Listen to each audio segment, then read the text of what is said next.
வணக்கம் நண்பர்களே. அமைச்சர் செந்தில் பாலாஜிக்கு அமைச்சர் செந்தில் பாலாஜிக்கு ஜாமீன் கோரி மனு தாக்கல் செஞ்சுருக்கிறாங்க. அதை பற்றின ஒரு முழுமையான தகவல் இந்த வீடியோவில் பார்க்கலாம். அதற்கு முன்னாடி நம்ம சேனலை மட்டும் சப்ஸ்கிரைப் பண்ணி பெல் ஐக்கானை கிளிக் பண்ணி வச்சுக்கோங்க. வாங்க வீடியோக்குள்ளே போகலாம்.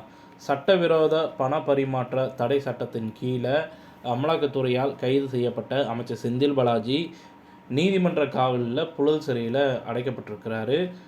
அமலாக்கத்துறை காவல் முடிந்து தற்போது பார்த்திங்கன்னா நீதிமன்ற காவலில் புழல் சிறையில் இருக்கிறாரு.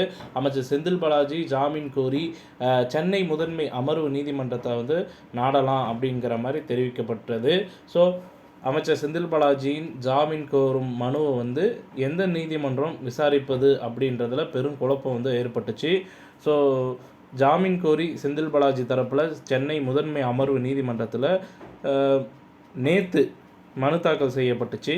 இதனை அவசர வழக்காக விசாரிக்க கோரி நீதிபதி அல்லி முன்பு செந்தில் பாலாஜி தரப்பில் மூத்த வழக்கறிஞர் என்ஆர் இளங்கோ அவர்கள் முறையிட்டார்.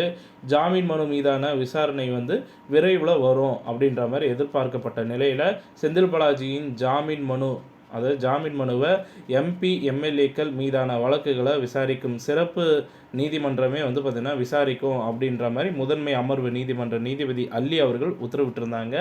சென்னை முதன்மை அமர்வு நீதிபதி அல்லி உத்தரவை தொடர்ந்து தான் செந்தில் பாலாஜியின் ஜாமீன் மனுவை விசாரிக்க கோரி அவரது தரப்பில் மீண்டும் பார்த்திங்கன்னா சென்னை சிறப்பு நீதிமன்றத்தில் இன்று முறையீடு செய்யப்பட்டது. சென்னை உயர்நீதிமன்றத்தை அணுகி ஜாமீன் மனு சிறப்பு நீதிமன்றம் விசாரிக்க அதிகாரம் உள்ளதா அப்படின்ற ஒரு சர்ச்சை பார்த்திங்கன்னா முடிவெடுக்க வேண்டிய நீதிபதி ரவி பார்த்திங்கன்னா அறிவுறுத்தினார். நீதிமன்ற உத்தரவு இல்லாமல் தன்னால் விசாரிக்க முடியாது அப்படின்ற மாதிரி நீதிபதி ரவி கருத்து தெரிவிச்சிருக்கிறாரு. இதனால் ஜாமீன் மனு விசாரணை மீது பார்த்திங்கன்னா குழப்பம் பார்த்திங்கன்னா இன்னுமே நீடித்து தான் வந்துட்டுருக்கு.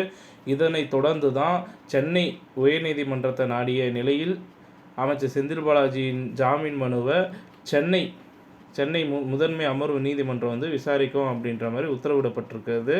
இந்த உத்தரவு மூலம் ஜாமீன் மனுவை யார் விசாரிப்பது என்ற ஒரு குழப்பம் தீர்வு கிடைத்தது. இந்த நிலையில தான் அமைச்சர் செந்தில் பாலாஜி ஜாமீன் கோரி சென்னை முதன்மை அமர்வு நீதிமன்றத்தில் மனு தாக்கல் செய்யப்பட்டது.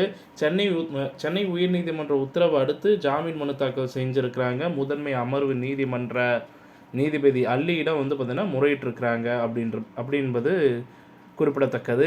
முறையீட்டை ஏற்று நீதிபதி அல்லி மனு தாக்கல் செய்ய அனுமதி அளிச்சிருக்கிறாங்க. இத்துடன் இந்த செய்தி தகவல் முடிவடைகிறது. இந்த செய்தி தகவல் உங்களுக்கு பிடிச்சிருந்தா நம்ம வீடியோவை லைக் பண்ணுங்கள், ஷேர் பண்ணுங்கள், மறக்காம நம்ம சேனலை சப்ஸ்கிரைப் பண்ணி பெல் ஐக்கானை கிளிக் பண்ணி வச்சுக்கோங்க. நன்றி, வணக்கம்.